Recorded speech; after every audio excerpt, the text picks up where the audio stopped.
Gracias, presidenta. Estimados colegas, acá de lo que estamos hablando es de efectivamente un déficit que tenía nuestra legislación constitucional respecto a la tramitación de cómo se hacían efectivos los recursos de protección, de amparo y otros tantos que están regulados en nuestra Constitución. Efectivamente, ahí teníamos un desafío pendiente, y si la diputada Maricela me lo permite, teníamos un desafío pendiente que tenía que ver con cómo regulábamos mejor estas acciones constitucionales. Hasta ahí, todo bien. Efectivamente, se invitó a un destacado procesalista, el profesor Tabulari, y también el asesor de la bancada socialista, y es bien interesante porque si ustedes revisan el comparado, lo que está en negrita es el agregado que hicieron los miembros de la comisión a lo que planteó Tabulari. Por lo tanto, aquí que no nos vengan a decir que lo que estamos votando es el proyecto Tabulari, porque es el proyecto Tabulari con los agregados creativos de algunos miembros de la comisión. Y este diputado no tiene problema con el proyecto Tabulari, tiene problema con algunos de los agregados creativos de algunos miembros de la comisión, particularmente tres, presidenta. El primero de ellos, si ustedes se fijan en el artículo primero, está en negrita cuando dice así como los tratados internacionales ratificados por Chile que se encuentren vigentes. ¿Por qué? Porque hoy día nuestra Constitución no permite ejercer un recurso de protección amparado directamente en un tratado internacional.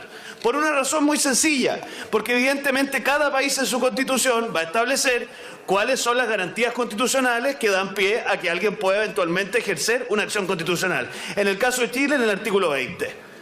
Con este artículo primero, lo que nos están diciendo es que un ciudadano podría ampararse directamente en un tratado internacional para ejercer un recurso de protección, lo cual, francamente, queridos colegas, es una cesión de soberanía que ningún país razonable, con una constitución relativamente fuerte, estaría dispuesto a aceptar.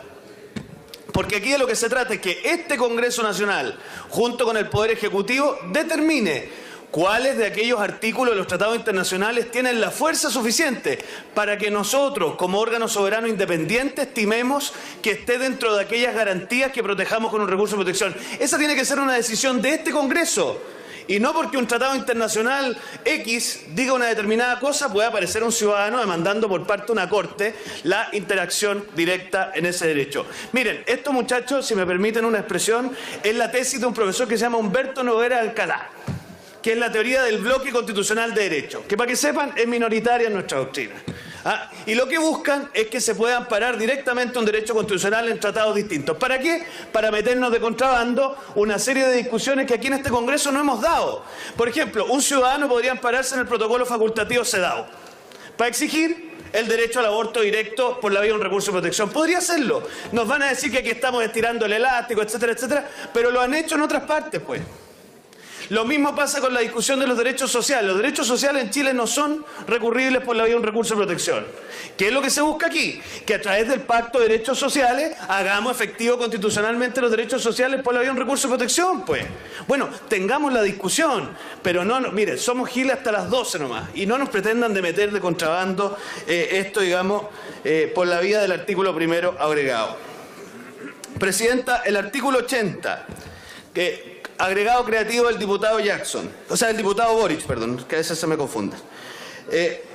Mire, lo que hace el artículo 80 es establecer que los fallos de la Corte Interamericana de Derechos Humanos tengan aplicación inmediata. Mire, sin duda que tenemos por los tratados internacionales suscritos hacer efectivos los fallos, si eso no está en discusión. Si la pregunta es cómo los hace usted efectivos. Si los hace efectivos como quiere este artículo 80, es decir, los transforma en algo autoejecutable, la verdad es que aquí tendríamos tres problemas. Primero, problemas de constitucionalidad.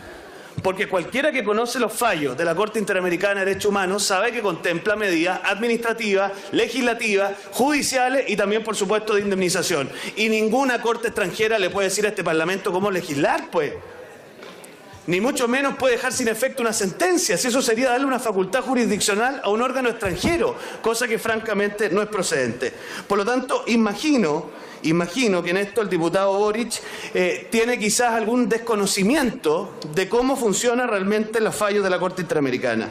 Ahora, fíjese que hay una cosa re importante. Esto además es innecesario, porque si uno mira países parecidos al nuestro, como el caso de Perú, ¿qué es lo que ha hecho Perú? No ha establecido todo un mecanismo jurisprudencial para hacer efectivos estos fallos, sino que simplemente ha empoderado a las autoridades gubernativas para que a partir de esos fallos, si son medidas administrativas, las puedan hacer efectivas por la vía administrativa, y si no, obviamente promuevan la discusión pertinente. Pero si la Corte Interamericana falla por decirle que aquí tenemos que regular una determinada materia, eso no es vinculante para que este Congreso Nacional tenga que tomar en definitiva tal y cual iniciativa, si eso sería no entender lo que son los poderes del Estado, la autonomía de los países, en fin, una serie de principios que me imagino a esta altura estaremos relativamente de acuerdo.